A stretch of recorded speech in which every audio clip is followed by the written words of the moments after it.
Hi, everybody. Good morning. I get the benefit of the second one, so everybody's ideally had the coffee digested and everything. I'm excited to be here with Meta, certainly, and with DPR later. HOK does a lot of work with both groups, and so I'm going to be showing stuff that's not necessarily those projects, but we work together quite a bit, so I'm looking forward to this end of the panel, and especially coming off of the last day. Yesterday was amazing. I got to learn yesterday rather than talk, which was wonderful, but the topics and the presenters. So I'll try to keep this exciting. I've got a few videos. I'm going to show a few of the actual use cases now. One not quite going back to 1995, but maybe 2015, and I'm going to show that to show like what has worked and what hasn't.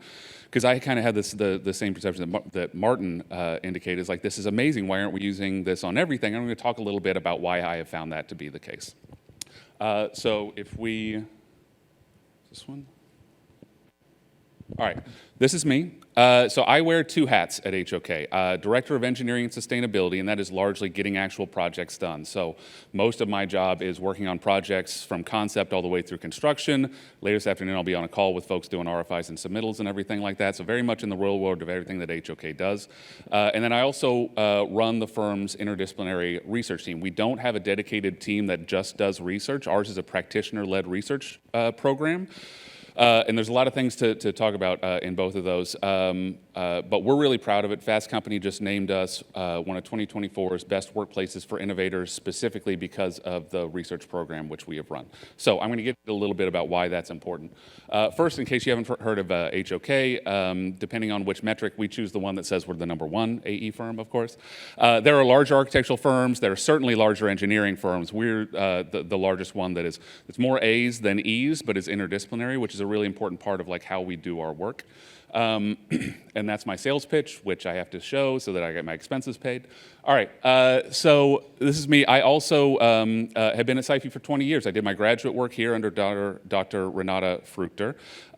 And I'm also going to admit that I'm not an active expert practitioner in AR and VR. I'm responsible for getting it done on projects. I conveyed this to Renata when she talked to me about this panel. I said, that's great. It's an amazing segment. We've got like 20 or 30 folks who are experts at this. And Renata said, that's great. We'll see you next month. So there are going to be a lot of folks on the panel who are more active practitioners with this than I am. But I think the important role that I can play in terms of the perspective here is showing a bunch of work that we've done.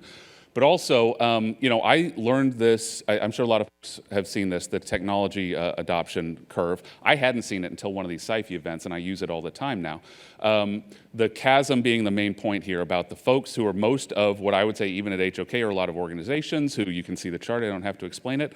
But I think a lot of us in this room see ourselves in that role of trying to bridge the chasm here.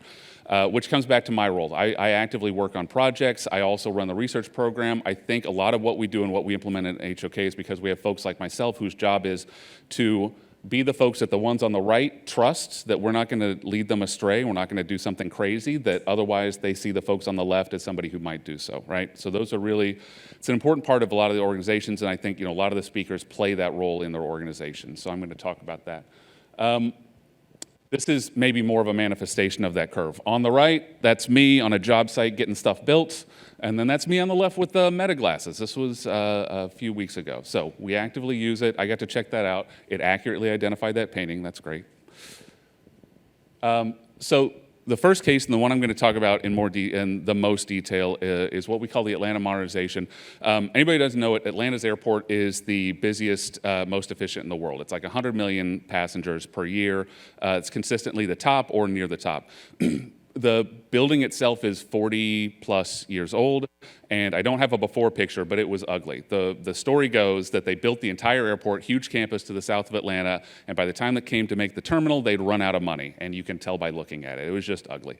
So they wanted to modernize it. They didn't think it represented what Atlanta was, and so this is a finished condition. So the red, white, and blue canopies up there are what we're talking about. Those span 200 feet in one direction over the active roadways for the terminal, and that's important for a reason I'll get to later. And then it's 900 feet the other direction. So 3 football fields, no matter your flavor of football, it's 3 of them in the other direction. That's one structure, no expansion joint, and that also comes relevant later. So The most important part of this, and the way it works, how do you get a 900-foot-long structure to land on a 40-year-old building that was not designed to take it, including seismic and wind loads and thermal loads that move this thing? You know, most buildings move quarter inch, half inch, like that, because you get expansion joints every 300 feet. This thing moves several inches at its ends. It breathes, it expands, and contracts. And we did that by two ways. One is, those are ETFE pillows, so plastic, if you haven't seen them, that's kind of inflated pillows. Those can move and expand a lot better than glass, well, in ways that glass can't. The other one is these bearing pad connection. So we have one of those under each one of these mega trusses. And what that does is the truss lands on this guy, and it can transmit load this way, but when it moves laterally, it slides, so it doesn't impart that loading on the existing building. Without this, the whole thing doesn't work, and it was really, really important to try to convey that.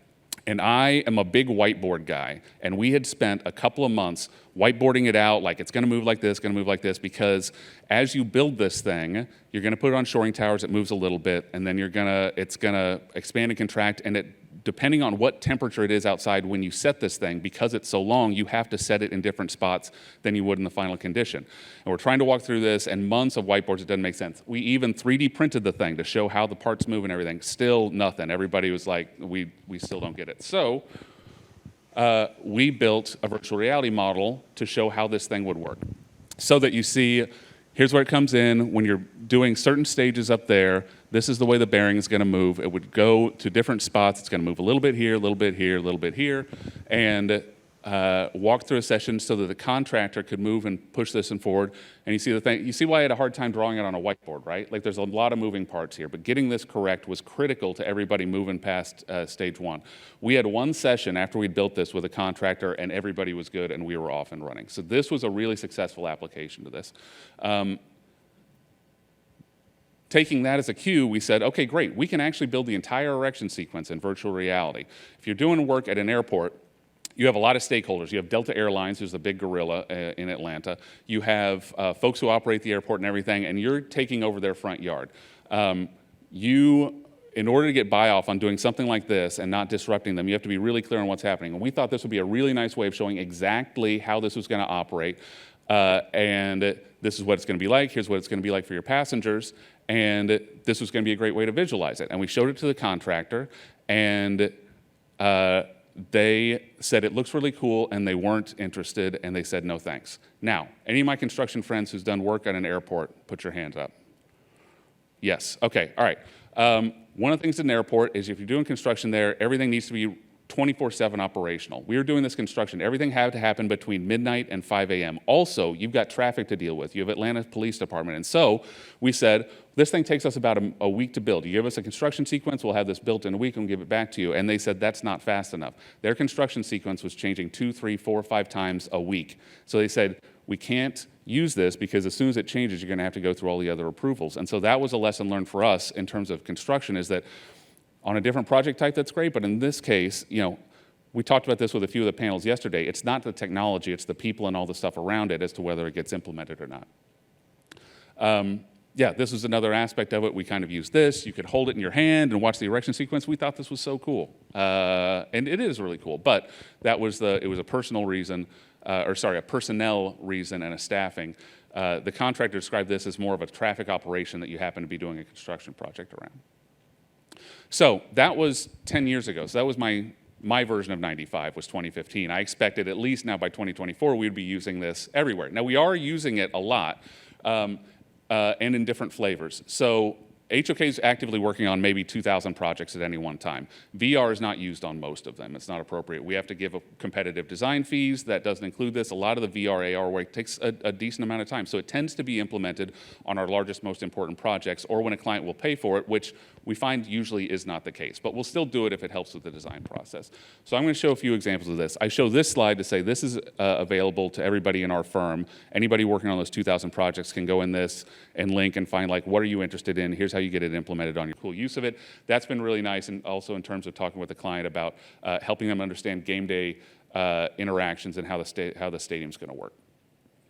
And then the final one I'm showing is like 300 yards that way. This is the Stanford Center for Academic Medicine, recently completed.